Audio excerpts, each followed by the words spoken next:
Thank you.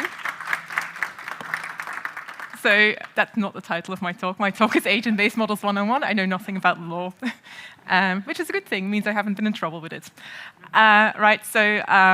Thank you all for being here. Thank you to the organizers for giving me the opportunity to speak about something that I love very much.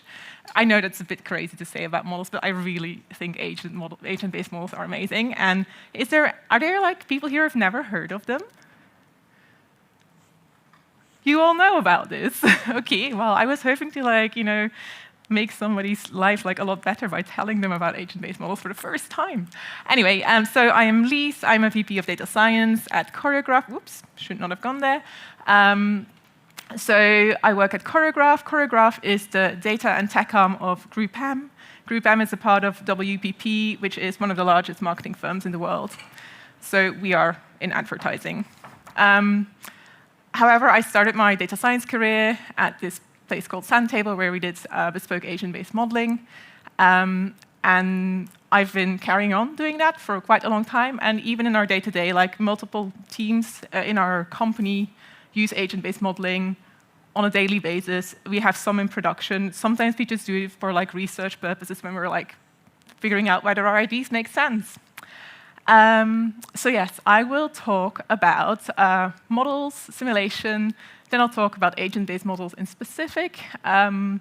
First in theory, but there is a notebook at the end, so hopefully by the end of this talk, you think that agent-based models are also amazing, and you'll even feel empowered to go to the Google Drive. I'll put on a QR code, and you can play with the example notebook that I will have put there, and then maybe you can go away and do your own agent-based models. That would be amazing. If you do, let me know. One last thing I should do is say thank you to a colleague who isn't here, but he might watch the YouTube video. So a big thank you to Nigel. We've worked together for many years on the ABMs, and the talk that we've given this type of talk many times, so there's a lot of his input in here. Right. What are models? Models are everywhere, and they're basically just representations of real situations or phenomena. They're physical models, like maps, these funny 3D things in chemistry class that I wasn't very good with. There are models that are like the laws of physics that are captured in formulas. And in biomedical research, you even have live models, like specific mouse strains that act as models of specific human diseases. So you're all quite familiar with models, even if you don't think you are.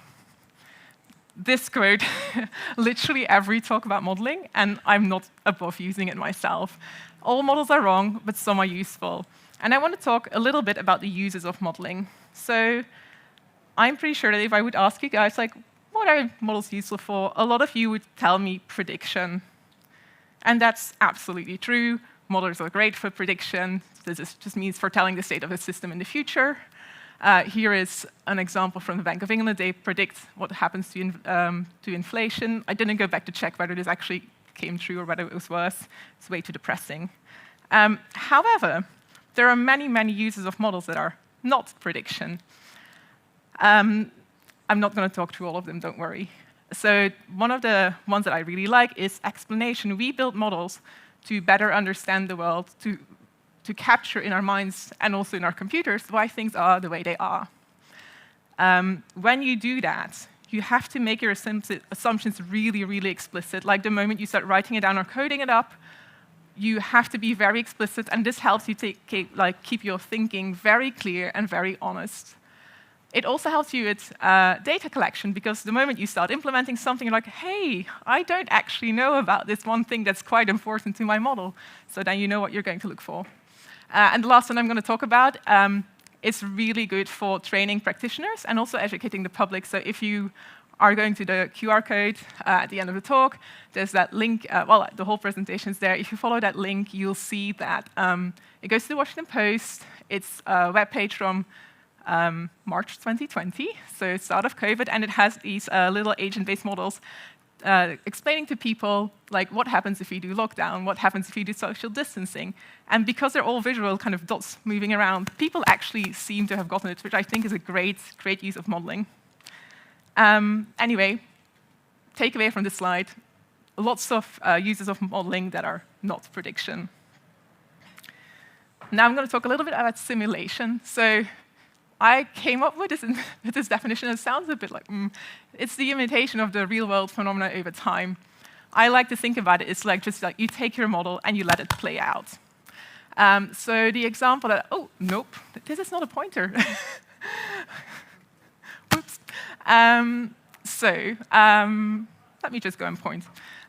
So this model is a model from epidemiology, probably the most basic model that there is. It's called the SIR model, because it describes what happens if a new disease passes through a population. So there's 3 groups of people, and we track in the model how big those groups are.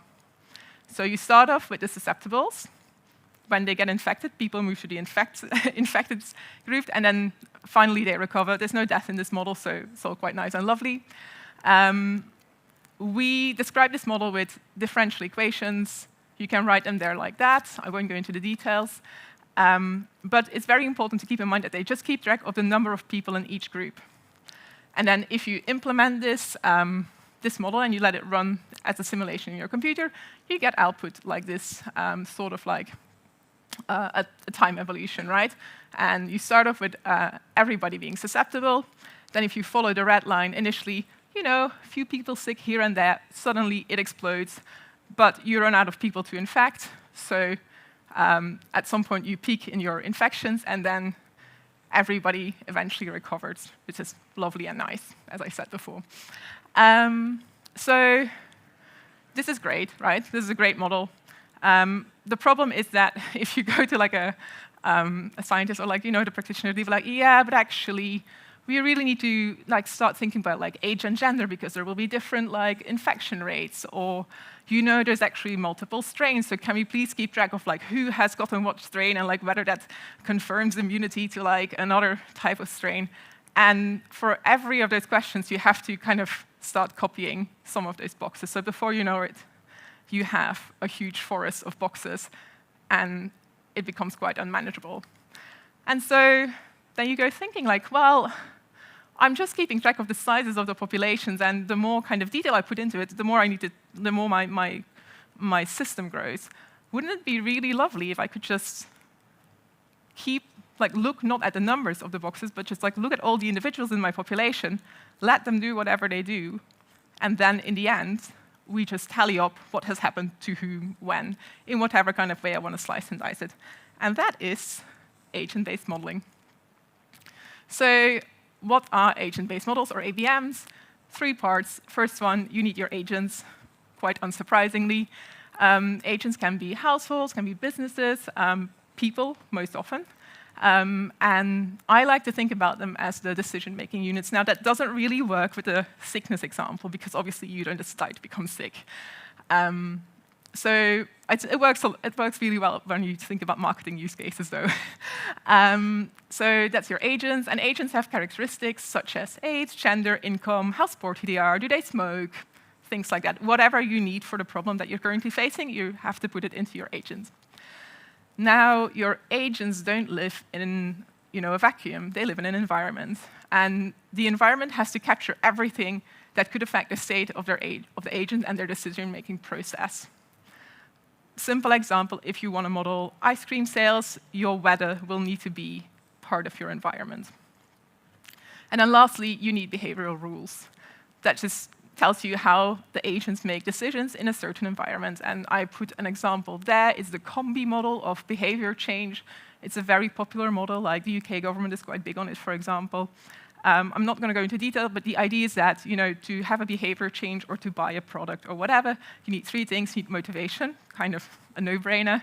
You need the capabilities, kind of you being able, say, you need to have the money to buy the product, and opportunity as well. There needs to be like the right environment for you. And this is all very hand-wavy, but you can make this mathematically explicit, and we have actually built models that we have in production based on that sort of behavior rules. So we have our agents, we've got our environment, we have our behavioral rules. What we do next is, like, once you've coded it up, you just put everything into a time loop. We use discrete time loops, and we call every step a tick. I'm going to use that word, so better to define it now. At every tick, agents make decisions, and we just keep tally of what happens. And at the end of the simulation, we're going to be like, oh, I'm interested in the teenager, or I'm interested in the women, whatever. We can choose and we can choose whatever we want because potentially, if we save it, we have access to the data. So yeah, that's agent-based models. Here is a historical example to make it a bit more precise, or maybe a bit more coming alive. Racial segregation. So many cities in the US are racially segregated and have historically been like this. So this is Baltimore in the 1970s. I don't need to explain what you can see there, I think. Now, how do you explain racial segregation, right? There are many potential reasons for it. The one that probably comes to mind is that people have what we call politely a high in-group preference. You want to be surrounded by people who are like you. And that could be true. Maybe that is what causes racial segregation. So this economist, Thomas Schelling, he created a very simple model of housing, and he was going to try and test out what that theory could mean. I apologize for the color scheme here. I really need to redo this at some point. But anyway, this is the model that he ran. So you start off with your environment being a square grid. At each point of the grid, you can have a purple agent, a yellow agent, or just like the white space. You then start a simulation, and at each tick, every agent is going to look around. You've got up to eight neighbors, and you ask yourself, are there enough neighbors of the same color as me? And we run this with different thresholds, which you can see there. So if there are enough agents that are like the same color, they just stay put. If not, they move to a random white space. So it's a very, very basic model, just to be clear. It doesn't capture reality at all. Anyway, even though it doesn't do that, you can see that starting from the kind of same random grid, if you have quite high preference thresholds, like 0.6 here at the bottom right, massive segregations, and even you start to see these kind of nice bits here where there's almost like an empty space, like it's like as far as we can be away from each other as possible. But if you look at the top right, at the preference of like 30%, you actually start to see the segregation as well. And before I talk about it, I want to point out that there is a website, the link is there, which does an amazing walkthrough of this model with like much more bells and whistles. If you're interested, go and look there. Anyway, if you look at the 0.3 square there, you can see that there is some segregation already happening. And now I would argue that 0.3 is actually quite a low threshold. It means that you can still be in the minority in your neighborhood and happy to stay there. Does this model prove that there is no such thing as in-group preference and that it doesn't drive racial segregation within cities? Absolutely not. What it does show is that small preferences at the individual level here at the bottom actually can lead to these macro associations on a whole map. And this is one of the reasons I really love agent-based modeling, because you can see this sort of emergent behavior coming up all the time. Again, a whole list of other things that I like about it. Won't go through all of them. What I like is that you can incorporate as many attributes as you like without kind of making your model explode, which is what would have happened in our SIR model. And that means I have access to the agent behavior at the individual level. It's also famously fun to have agents interact with each other. So they interact directly. This agent talks to, like, this agent infects this agent, not someone else. And you can track all of that. We use it a lot to ask what-if questions. What if a competitor opens a shop next to mine? What if my brand is tanking because my CEO has gone a bit crazy? Don't know where I got that example. Anyway, that sort of questions is the sort of stuff that we try to talk about. Like, what if my marketing messaging says one thing? Will that actually convince people to buy my brand?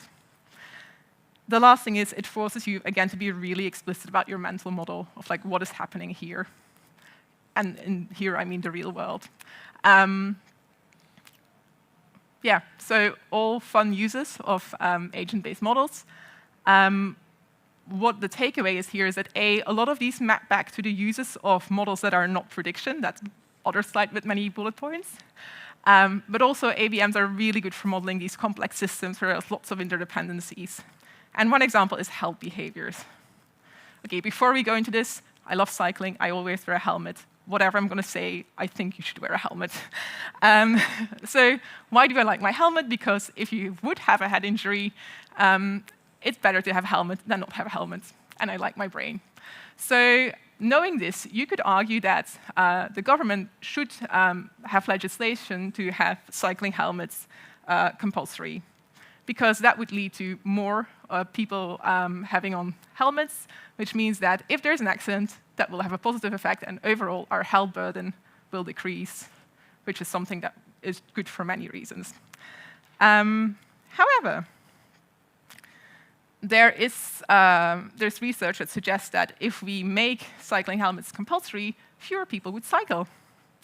Now, that means that drivers are less habituated to cyclists on the road, which means potentially more accidents. And even though you now have your helmet on, that might lead to, I should have said this the other way around, but anyway, even though you have your helmet on, but more accidents, are you actually going to have a decrease in your health burden, right? There's two other things that happen which are quite interesting. So if the cyclist wears a helmet, there's some evidence that cars will drive closer, so cars will become riskier, but also the cyclists themselves become riskier. So all that will also contribute to having more accidents. And then kind of last but not least, because this is all kind of like short-term-ish, but on the longer term, if you've got fewer people cycling, you might have more people contracting cardiovascular disease. And at this point, it's not clear at all whether this legislation is a good idea. So you could put this into an agent-based model. Now, what would you do with such a model, right? Ideally, you'd want it to tell you, yes, give me that legislation, or no, don't. Obviously, it's not that clear because all of these interactions and all of these effects, we don't know the exact number for them, right? It might depend a lot. For example, drivers getting less habituated to cyclists on the road might change a lot. Like if you're in London, where there's a lot of cyclists anyway, a reduction maybe doesn't change that much. Or whether you're somewhere else where there's not a lot of cyclists at all. So what you will be able to get from literature and experts is like ranges of these effects. And then what your model will do is like, well, if you believe that this set of parameters is true, then it's a good idea. If you believe that this set of parameters is true, it's a really bad idea. And if you're kind of in between, meh. So it becomes a decision tool. It doesn't actually give you a yes or no answer. So yeah, I hope you like that example. I always think it's quite fascinating. I also have to be the devil's advocate, so I obviously love agent-based models, but there's good reasons to maybe not dabble in them. I wrote can be everywhere, but it's maybe like they are quite data hungry. They can require quite a lot of advanced coding skills. They are computationally demanding, especially if you want to store a lot of agent-level data. And they can require high development time, although that is true for many models, not just agent-based models. A lot of the time goes into data analysis because you have to figure out what your agent objects are going to be like, how to make it representative for the problem you have. And in the model development itself, you usually work with stakeholders, so you have to, you talk to them, you think they said A, you implement A, you go back to like, oh no, actually it's slightly different. So there's quite a high iterative loop there. Again, not just relevant for agent-based modeling, but definitely an issue. There are solutions to that, though. So if you need data, you just get more data. If you can't get data, you can calibrate. So the parameters that you can't find in the literature, that you can't find ranges for, what you do is you just let your model run and try to figure out the unknown parameters by comparing it to kind of higher-level data that you have available. About advanced coding skills. So the teams that I've worked with always build their own frameworks, but there are existing frameworks. They're in Python and Julia, for example. There are low-code and no-code options as well, if you're into that kind of stuff. Computational demanding the cloud. It's not super easy, but it definitely can be done, especially if you've got a good kind of software engineering team around you, which I do, so thank you to those guys if they're watching. And the development time, well, in our company, the data analysis part, it's being made a lot easier because we have proprietary standardized data sources. So we run surveys, and we collect data globally in the same format, same column names, same filtering rules. Makes it very, you still need to do your work, but at least you can scale it over countries. And then the last thing for model development, again, this is not just for agent-based models, but like tight feedback loops with stakeholders so that you're implementing the things they want you to implement. And also strong software engineering hygiene, so MRs, documentation, all of that stuff. But you know that already. So here are my 3 top tips if you want to start with ABMs. Work closely with your stakeholders from the start, because you want that tight feedback loop. But also they know so much, and they probably don't know what you don't know. So having a good relationship with your stakeholders is like key. They will probably be the ones who tell you what your graph, if you think about this as sort of a decision graph, would look like. Second one, at each step, you have to validate and visualize. So you're doing this iteratively, always output more than you think you should. It always happens that you're like, oh, I'll look at this graph. I wasn't really planning on, that probably shouldn't be affected by what I just did, and it does. And then at that point, you're like, well, is this a cool emergent feature, or is it a bug? It's often a bug. But at least you caught it.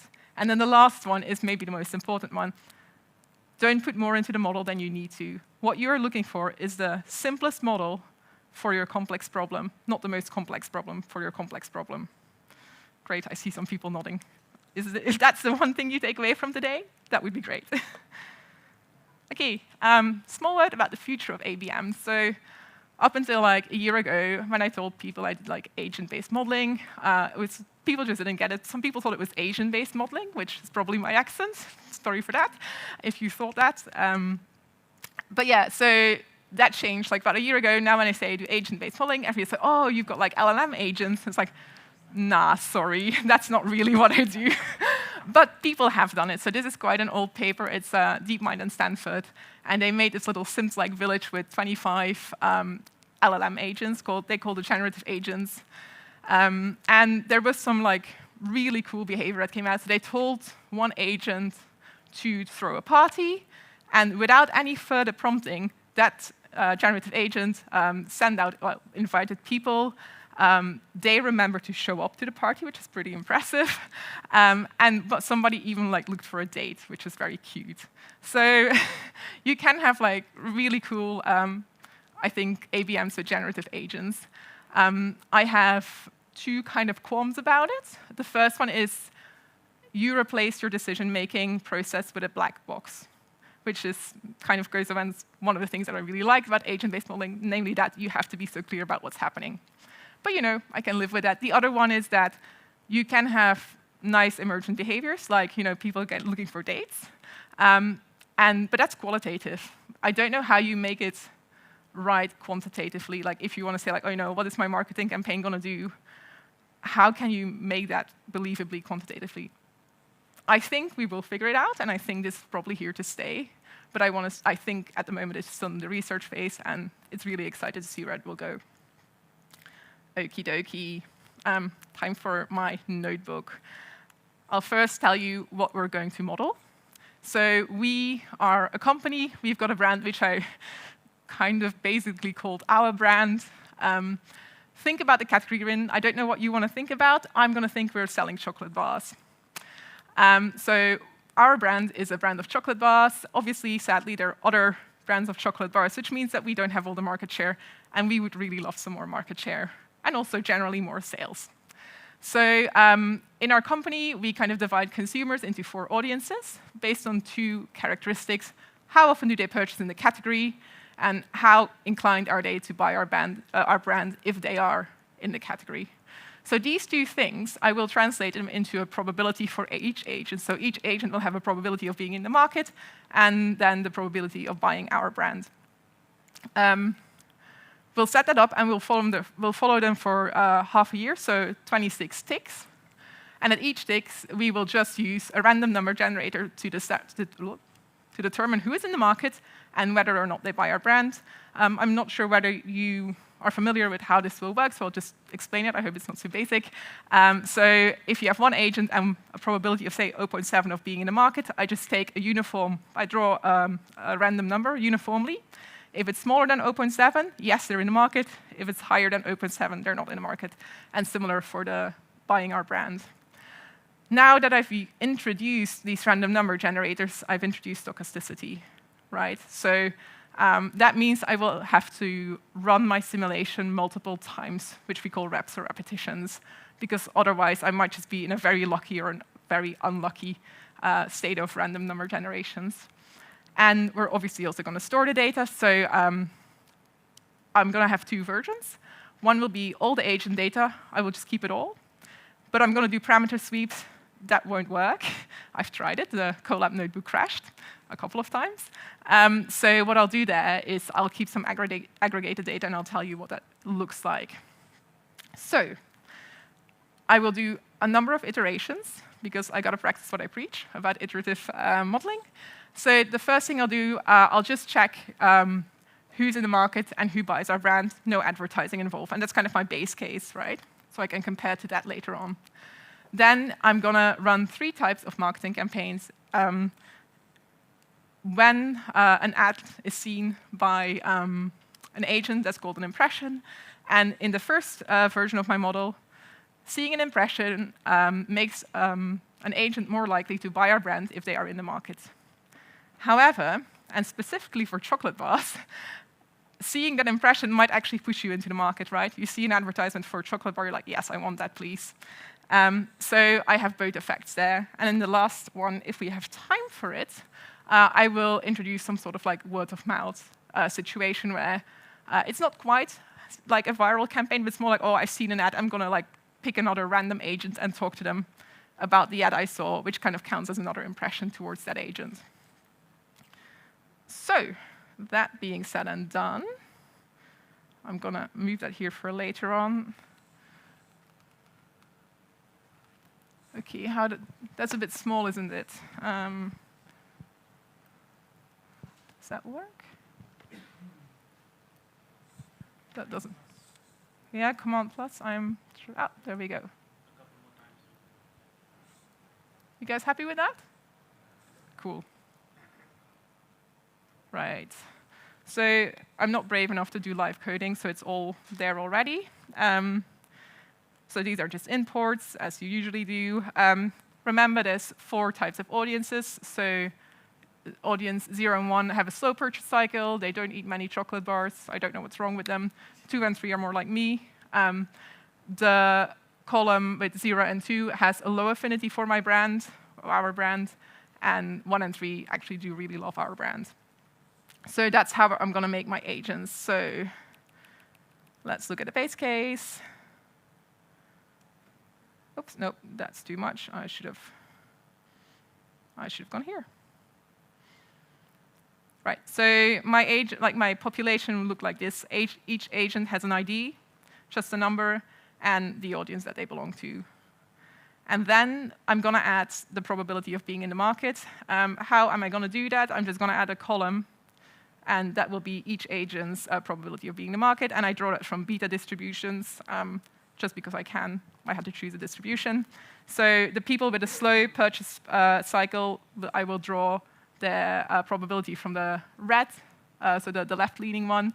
And for the quick purchase cycle, it's just a mirror image. I also have to give them, a probability of buying our brand. So that's the brand affinity column. I used a different model here. I could have, again, gone with betas. But basically, if you've got low brand affinity, I will pick a random number between 0 and 0.5. And if you've got high affinity for a brand, just uniformly between 0.5 and 1. So these are the brand affinities. This person really loves our brand, and they buy a lot of chocolates, so they're very good. Lastly, I have to add the probability that they see an ad. And I could have just said, like, everybody gets the same probability, but we know that seeing an ad depends on how much media you consume. So I put in a little model to give it some sort of variation. If you want to take this further, and we do this a lot, you're going to be like, well, based on like some demographics, you're going to be like more on TikTok or more on Facebook, or you still listen to the radio, things like that. So that will help you target people in the places where they are. But I'm just considering one probability here. And let's go. So that kind of gets us set up for the base case. This is the basic code. Can I get it all? Yes, I can. So The inputs are that data frame with my audience, the number of ticks, which I said would be 26 weeks, and then the number of reps, I just put 1 as a default. So the first thing I do is I copy my audience data frame, so I know who my agents are. And for every rep and every tick, I'm going to add 2 columns. They're Booleans, so it says just in the market will be yes or no, and then buys our brand will be yes or no. So I just set that up.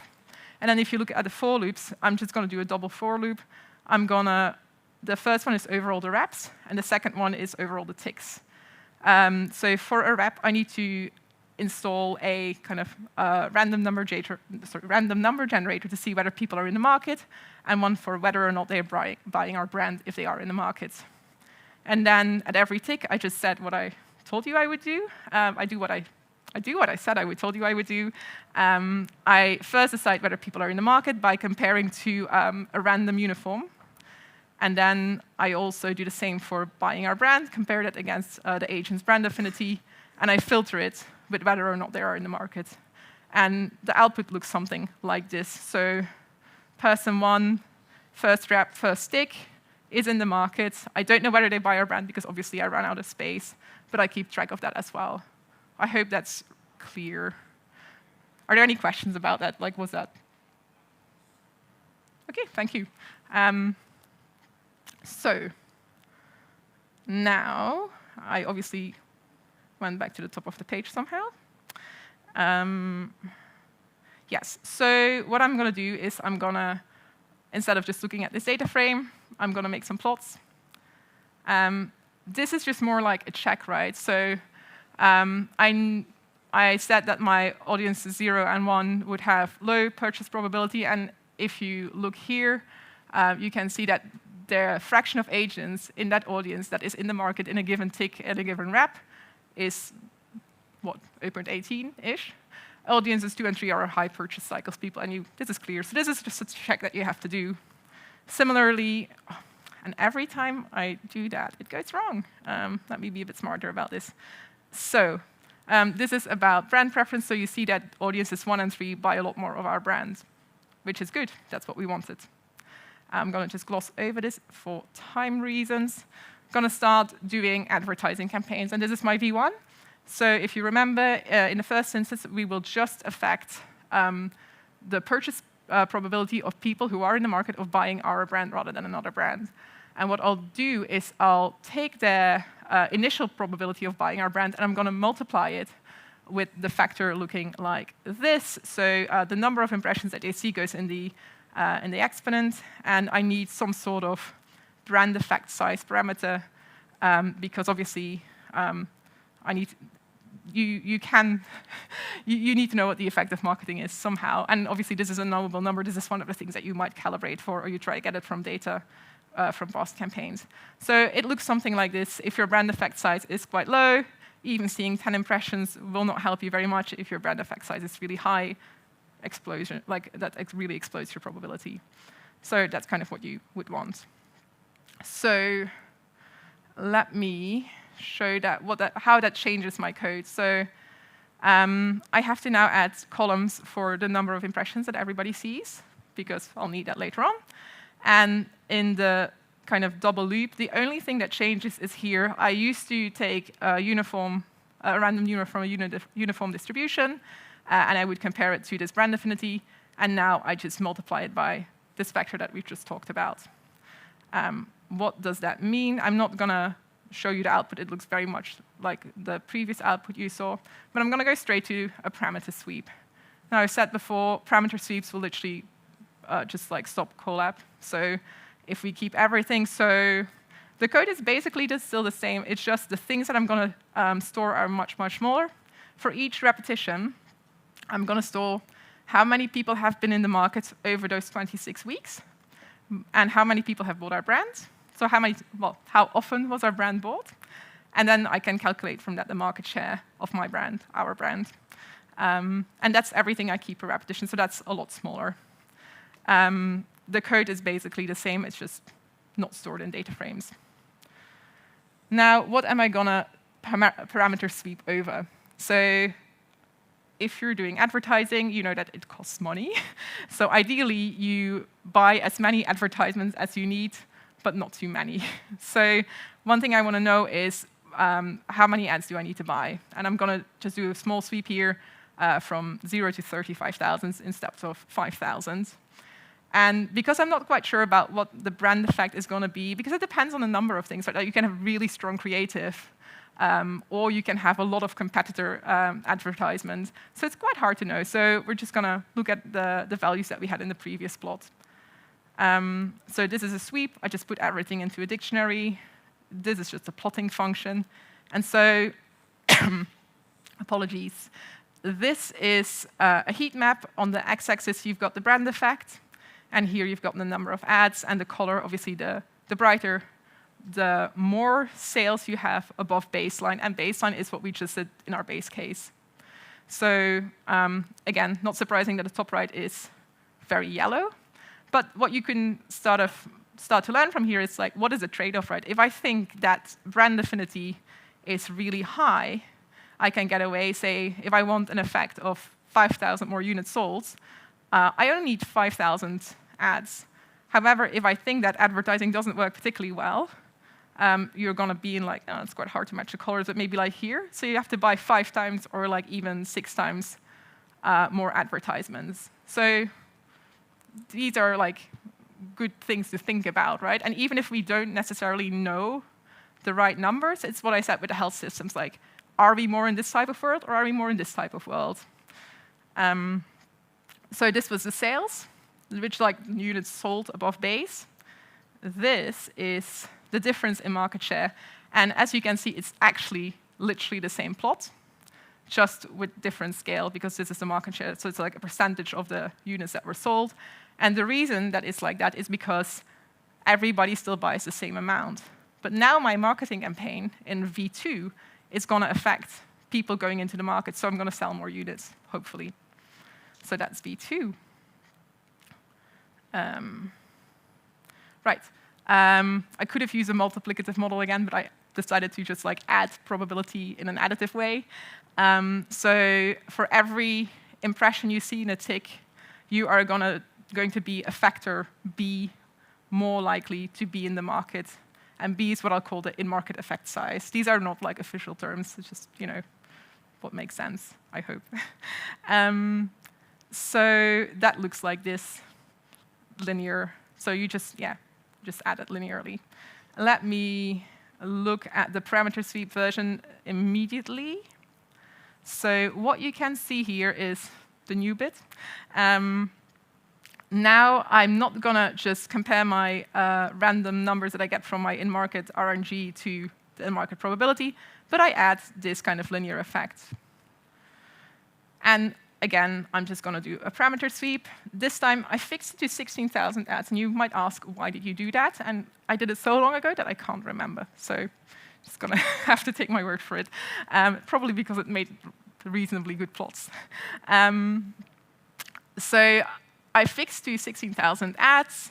And I'm going to sweep over the brand effect size, which is exactly the same values as we had last time. And I'm also going to sweep over the in-market effect sizes, which are the same values. So storing it all into a dictionary again. I used log plots here. They're a bit more funky, but it made it easier to show to compare to the base case. So that's why they're looking a bit different. So this is, again, the sales above base plot. So how many more units do I sell?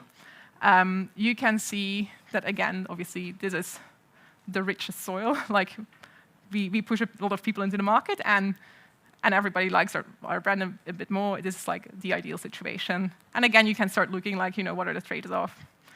What becomes interesting, though, is like when we last jumped from the units to the market share plot, they were basically the same. Now that's completely different.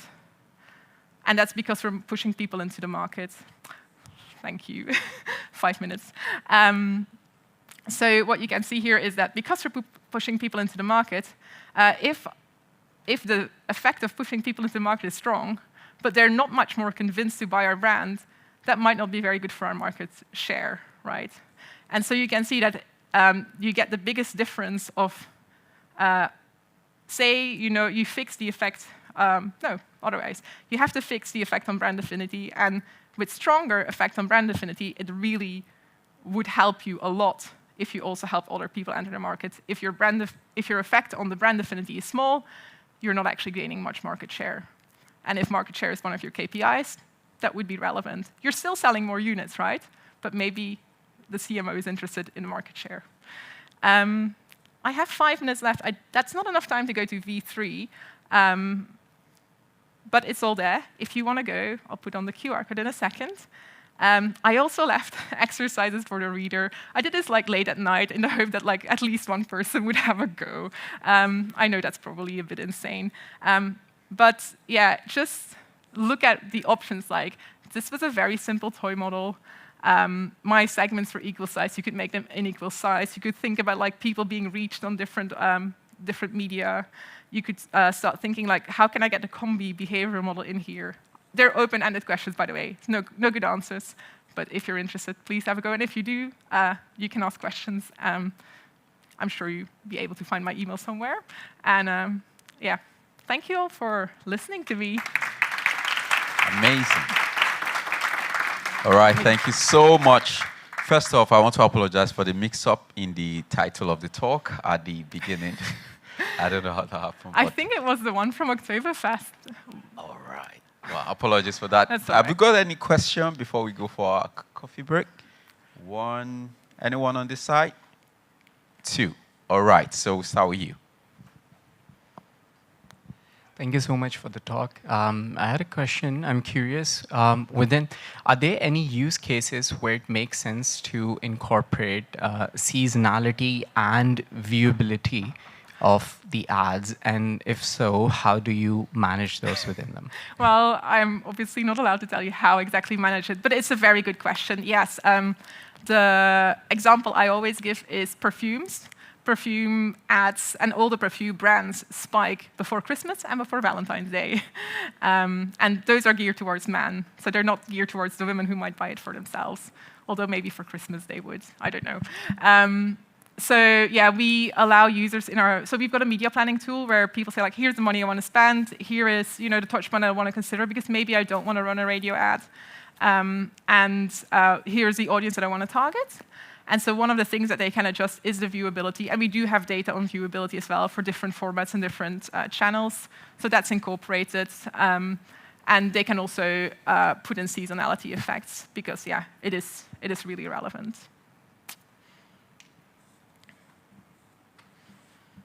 Thanks for the talks. It's very insightful. So questions on how to compare different agent models. So if you have the same phenomenon, you try to model it in the microstructure level. You have different assumptions on agents. I would guess that some might have some intuitions on what kind of equilibrium state that we want to achieve in. But how do you actually compare or have a metrics on? That's a good question. So I think there's 2 parts to that. So the first thing is to normally build these things for a stakeholder. You might be your own stakeholder, but normally your stakeholders know kind of what they want. So internally, we'll have product boards where we'll be like, OK, we're going to think about building this feature. Here's a couple of options. Which one resonates more with you? And then they'll tell us. And they'll probably say, oh, actually, you should also think about this other thing. So that's one thing. I don't know if you were in the talk about causality, but there is kind of there's no way of kind of just getting it from the data. There's always a human decision-making process in there. So that's one part. The other part is I talked about the parameters that you can fundamentally not ask people about. You can ask people about brand preference and be like, oh, I prefer brand A over brand B. Almost no survey that I know of actually makes them put a number on it. And even if they do, how important is that to you? Maybe how you feel about a brand is not nearly as important as how much it costs, right? Your model will have a number of parameters that you can't know, but what you do know are sales. Sales figures. And so you can calibrate the model to be close to those sales figures. And that, again, will involve some human or some expert opinion. People will be like, oh, in this type of category, price is really important. In this type of category, it's just, yeah, there's more price elasticity. So those are the ways you compare. But you're absolutely right. There's infinite possible models, and you can only hope, as I said as George Box said, not all of them are wrong, but you just hope you've got a useful one. All right. Any question more? Okay, 2 more, 3? Can we take 3 more questions?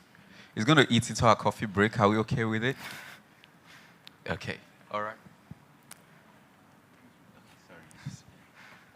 First of all, thank you very much, for a very, really, really interesting presentation. From the initial slides, I kind of saw some parallels with reinforcement learning.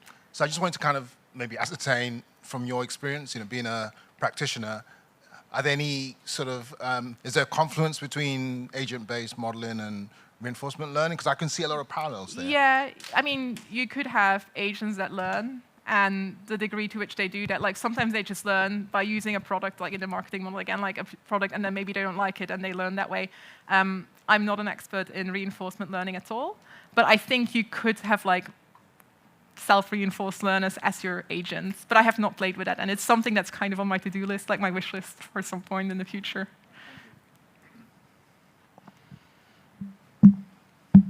Are there cases in which agents talk to each other, and if there are, how do you model like this transition, or like the way they talk to each other and the way that they update each other?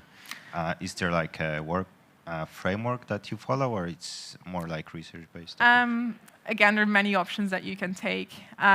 You will want to start with imposing some kind of network. So you have to determine who talks to who. There are many network types that you could implement there. So you kind of have, you'd have to kind of figure out what you think is true. You could do something really simple. You could be like, oh, I'm only gonna talk to people that are the same age and gender as me. Or like, I'm gonna kind of say if you're talking about like clothes, for example, I'm gonna check out what my age group is wearing, and I'm gonna kind of use that to update how I feel about certain brands or certain types of accessories or whatever. So you would have to do that. And then the update rules, that is probably something that you want to calibrate for again, because that will be, nobody can quantify like how much you're moved by something. And the way that you would do that, or you could do that, I'm not saying it's the only way, is you just pick a parameter and you just have, like, you just kind of do a parameter stream. You're like, okay, this is giving me some movement, this is giving me a lot of movement, too much movement. And then, again, expert opinion probably will be needed there. Okay, I guess the last person. Anybody? Okay. Sorry, that's the last person for today.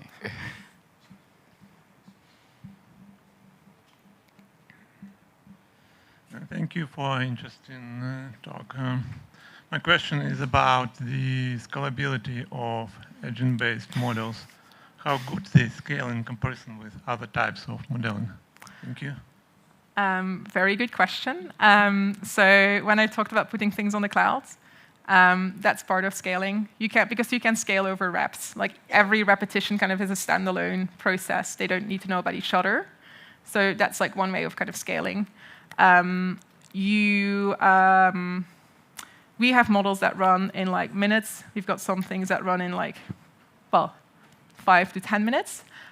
So the way that we've worked with it is that we don't, our clients, our internal clients, don't expect like results immediately, which means that we can just kind of spin up a cluster, stick it on a cluster, and let it run there. And yeah, basically that has solved it for us. If you have applications where you have to get instantaneous results, you'll have to be a bit smarter, or maybe build some more models, I think. Maybe there's a better option. I just haven't had to deal with it, so I don't think I'm the right person to answer that question.